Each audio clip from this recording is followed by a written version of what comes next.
Hey, fellas, I'm Mark Davis, 58 years old, and I've got a story that'll make you rethink who you trust. My ex-wife showed up to our divorce hearing pregnant, thinking it'd secure her a big payout. She played the sympathy card, hoping the judge would force me to pay up.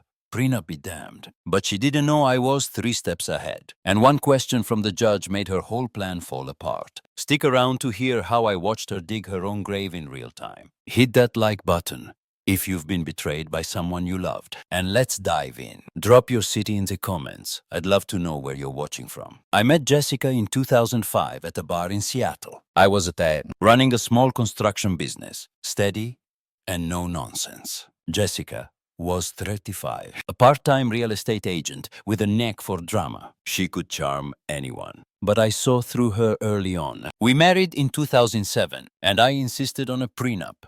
My business was growing, and I wasn't about to risk it. She signed, but I could tell she wasn't happy. Our marriage was a mess from the start. She cheated on me repeatedly, and I caught her red-handed in 2010 with a guy from her office. I should have left then, but I stayed, thinking we could work it out. Big mistake. By 2024, I'd had enough and filed for divorce. The divorce process was a nightmare. Jessica delayed everything.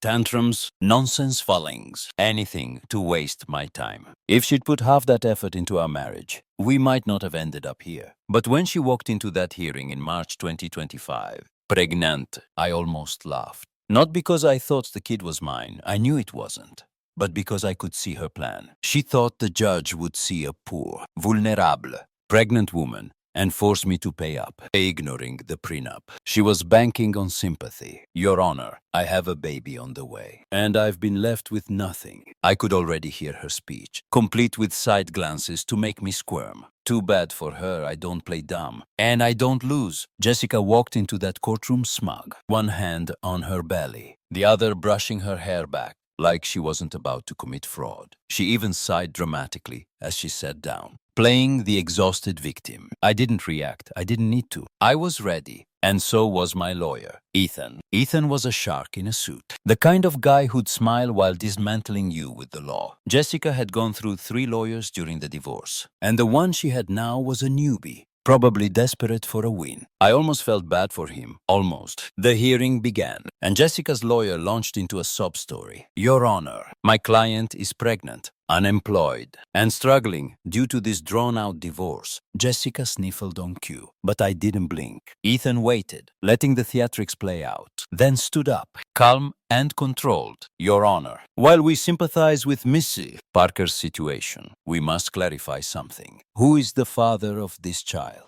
Jessica stiffened. She hadn't seen that coming. She assumed the court wouldn't question her pregnancy, that she could waltz in, look pitiful, and walk out with a check. Her lawyer froze, then stammered. My client believes it's the petitioner. I almost laughed. Believes? Ethan didn't flinch. She believes, so there's no proof. The judge's eyes narrowed. Miss Parker, have you had a paternity test done? Jessica's mouth opened, closed, then opened again. I just assumed, she said. Trapped. The judge wasn't impressed. You assumed. Is there any evidence the petitioner is the father? Her lawyer looked like he wanted to disappear. Jessica turned pale, and I leaned back, enjoying the show. If you've ever been blindsided by someone's lies, comment I've been there below, I'll reply. Keep listening to hear how Jessica's plan backfired hard. Ethan was ready to finish her off. Your Honor, we have reason to believe this child isn't my client's, he said, pulling out photos from 2 months after Jessica and I separated. Her on vacation with another man, holding hands, kissing. Then the final blow. We've subpoenaed Mrs. Parker's medical records, which show her first confirmed pregnancy test was months after she and my client were last together. Jessica's face crumpled. Her lawyer stared at her, realizing she'd lied to him too. The judge sighed, shaking his head. Mrs. Parker, this court doesn't take kindly to deception. Given the evidence, there's no basis for financial support. The prenup stands. You will not receive alimony. Jessica gasped like she'd been struck. But Your Honor, The judge cut her off. This hearing is over. She sat there, frozen, her brain scrambling for a way out. In her mind, she was supposed to cry, look pitiful, and leave with a fat check. Instead, she'd been exposed. Her lawyer wouldn't even look at her. He was staring at the floor, probably regretting taking her case. Then came the tantrum. This isn't fair, Jessica blurted, her voice high-pitched. I'm about to have a baby, and he just gets to walk away. The judge rubbed his temples. Done with her. Missy Parker, this court doesn't make financial judgments based on emotional appeals. Your pregnancy has no legal bearing here. She turned to me, desperate. You're really going to do this to me? To your own child? I smiled, slow and merciless. You really want to go there? Jessica, we can get a court-ordered paternity test right now. Her face twitched. She knew she had nothing. The judge didn't even respond, just turned to the clerk. Adjourned. I walked out with Ethan, my mom trailing behind. I half expected Jessica to slink away, but she stormed after me, heels clacking. Face red. You're a monster, she hissed. You let me sit there, humiliated. I turned, looking her up and down. Which part humiliated you? Jessica, the part where you tried to scam the court, or the part where you realized I was 3 steps ahead? She clenched her jaw. You set me up. I smiled again. No, sweetheart, you set yourself up.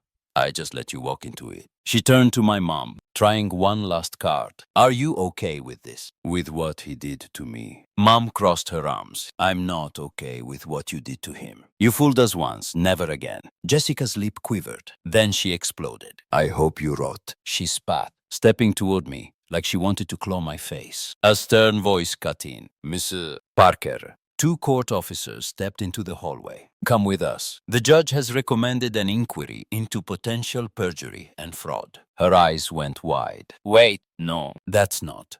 But they were already leading her back into the courtroom. Ethan patted my shoulder. That was satisfying. I smirked. Yeah, it was. Jessica was no longer my problem. Over the next few months, I heard updates. The judge hit her with fines for wasting court time. Her lawyer dropped her, and her attempt to file for government aid was denied. They required proof of paternity, too. Her new boyfriend dumped her after seeing those vacation photos in court, realizing he wasn't the only guy she'd been with. A few months later, she texted me from an unknown number. I hope you're happy. I replied, I am. Thanks for asking. Then blocked her. I'm free now. Fellas, my business is thriving, and I'm living life on my terms. No more drama. No more lies. Here's the lesson. Don't let anyone manipulate you into giving up what's yours. Jessica thought she could play me, but I played smarter. If your ex tries to pull a fast one, stay sharp and let the truth do the talking. Drop your story in the comments. I'll pick one to share next week. Hit subscribe, check out my other story, and share this with your buddies. We all need to know how to stand tall and fight back.